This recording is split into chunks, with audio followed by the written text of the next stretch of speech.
Vous voyez régulièrement dans cette émission des histoires de parents et d'enfants qui viennent ici pour se réconcilier après une dispute, après un mot de trop, après un amour mal exprimé. Oui, ça donne souvent des histoires extrêmement touchantes, en tout cas qui nous touchent, qui vous touchent. Vous vous souvenez peut-être de ce cas, ce soir-là nous recevions Jean-Marc qui s'était fâché très gravement quelques mois plus tôt avec son fils de 16 ans, Samuel. Ça faisait des mois, je crois presque 5 ou 6 mois, Pascal, qu'il ne s'adressait plus la parole. Ils sont venus, ils nous ont émus ici, mais que sont-ils devenus? Réponse en image. Comment vous expliquez cette dégradation des relations avec Samuel? Vous pensez qu'il vous en veut tout simplement de ne plus aimer sa maman? Il m'en veut pour quelque chose, mais quoi? Samuel, c'est vrai que pour moi, je suis son, comme il me le disait toujours, mon papa, c'est mon modèle, je suis fier de mon papa. Et jusqu'à cette date du 23 juillet, qui m'a dit tout à fait le contraire, je pense que la colère a fait dire beaucoup de choses à Samuel qui ont fait mal. Mais vous dites, il y a une explication, je ne la connais pas, j'aimerais qu'il me la donne. Le 23 juillet, qui est une date importante de la rupture entre vous et votre fils, oui. Il vous a rien dit dans ce qu'il vous a, dans ces mots très forts et qui vous ont fait mal, qui auraient pu vous donner une indication? Non. Il vous a dit quoi? Simplement qu'il ne me considérait plus comme son père, quoi. Donc, vous l'avez giflé? Je l'ai giflé, oui. La réaction était plus forte que moi, je l'ai giflé. Aujourd'hui, qu'est-ce que vous espérez de lui? Qu'est-ce que vous voulez lui dire, lui demander? C'est mon fils, je l'aime de tout mon cœur. Je voudrais qu'on retrouve cette complicité qu'on avait autrefois ensemble. Et je voudrais vraiment que Samuel me revienne et qu'il puisse accepter mon pardon et qu'il puisse venir à moi, quoi.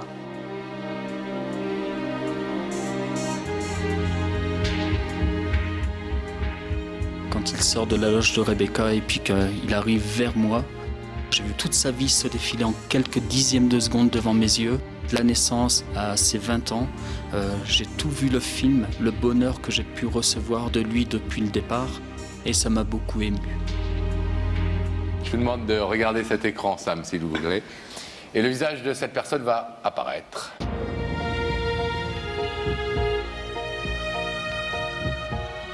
J'espérais que ce soit mon père parce qu'on se voyait plus comme avant, on n'avait plus les mêmes rapports. Et, moi, mon père, il était parti et je savais pas quand est-ce qu'il allait revenir. C'est mon père en fait. Ah bon? on le savait. Le fait de jouer avec l'humour me permettait de reculer l'échéance et d'avoir affronté mon père les yeux dans les yeux. Alors qu'est-ce que t'as à dire?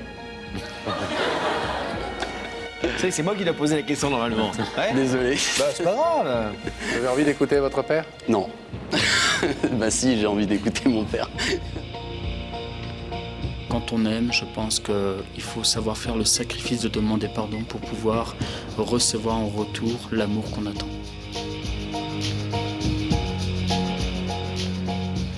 Voilà mon garçon, je suis là ce soir pour te demander tout d'abord pardon.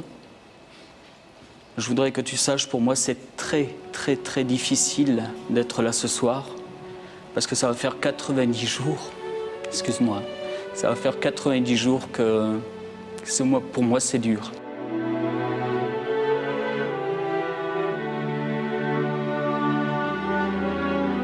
Quand mon père m'a dit pardon, je savais que c'était sincère parce que j'ai rarement eu des excuses et quand quelqu'un de ma famille demande pardon, c'est que ça sort du cœur et j'ai ressenti une sensation bizarre. On a pu marcher ensemble jusqu'à ce 23 juillet où là, nos routes se sont quelque peu séparées. Mais ce soir, je suis venu te demander, acceptes-tu de venir à moi ce soir? Acceptes-tu mon pardon? Et acceptes-tu de m'aimer encore plus fort qu'autrefois? Pour moi, il avait fait une bêtise et c'était pas à moi de venir m'excuser. Vous êtes touché ce soir par sa démarche? Bah ça me fout un peu les boules. Dans quel sens? Je sais pas, ça vers ici là. Je suis assez agréablement surpris quand même. Le geste de lever la main sur ses enfants, c'est un geste de père, quand même. Ouais. Faire ça, c'est un geste de père. Là... Et provoquer votre père au moment où il s'en va de la maison, donc il est moins votre père, pour qu'il ait un geste de père, peut-être qu'il y a un truc quand même là-dedans, non? Peut-être, c'est sûr que... Frappe-moi, montre-moi que t'es toujours mon père. À peu près ça. Quand quand on lui propose de se lever pour choisir de lever le rideau, au fond de soi, il y a une déstabilisation, une panique. J'ai eu un moment de crainte qu'il laisse le rideau, mais au fond de moi-même, j'étais convaincu du contraire. Quand Samuel décide d'ouvrir le rideau, alors là c'est le grand bonheur, c'est la joie qui m'inonde. Je m'empresse même à aller au-devant de lui pour pouvoir le serrer dans mes bras. Je suis un papa comblé, un papa heureux. Quand mon père m'a pris dans ses bras, je savais que les disputes et les engueulades, c'était du passé et que c'était fini. Bon les garçons, je dis les garçons parce que vous êtes un papa vachement jeune en même Merci, temps. oui. On va vous laisser vous retrouver. On est très heureux que cette émission ait contribué à vous Merci. remettre sur la voie Merci de la beaucoup. réconciliation. Merci beaucoup. À bientôt. Allez, partez ensemble. Très bien.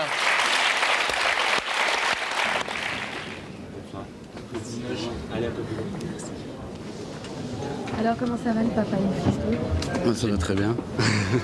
Ça va mieux?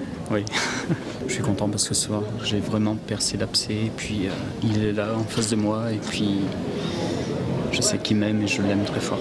Ah ouais. Oui. Sortie de plateau, l'émotion d'un fils. Derrière les sourires, le regard un peu figé, la crispation. Que faire maintenant que le père a demandé pardon, quand on est un fils qu'on a 20 ans et que son père a 40 ans? Que faire? Comment se comporter? J'ai jamais douté que je t'aimais aussi fort. Bah non, ça c'est sûr. Mais bon, il y a des choses qui ont été faites et tout, bah c'est passé maintenant. Aujourd'hui, c'est passé.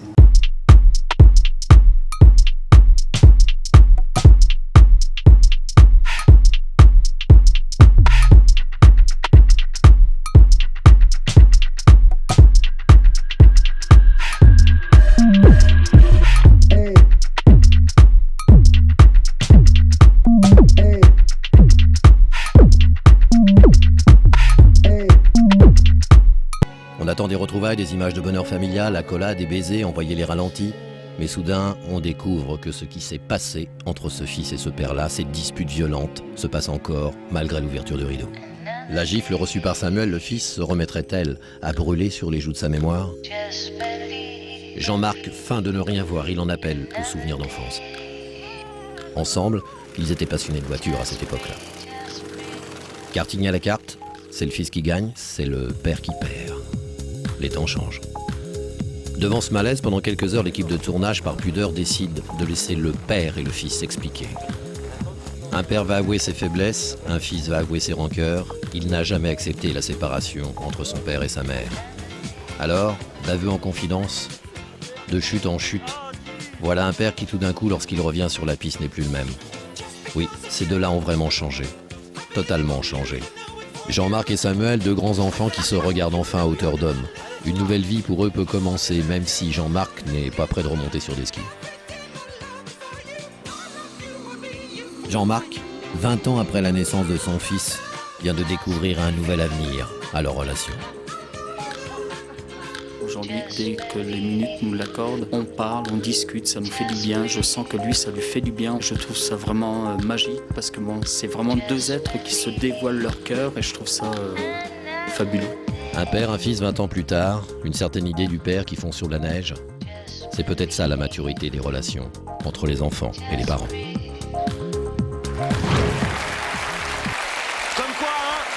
Comme quoi, parfois, un simple déclic suffit à décoincer les choses, à briser la glace. Et puis, moi, je vais vous dire quelque chose, je suis content quand c'est le travail de notre équipe qui permet de faire ce déclic. Oui, et puis on peut applaudir ce papa formidable.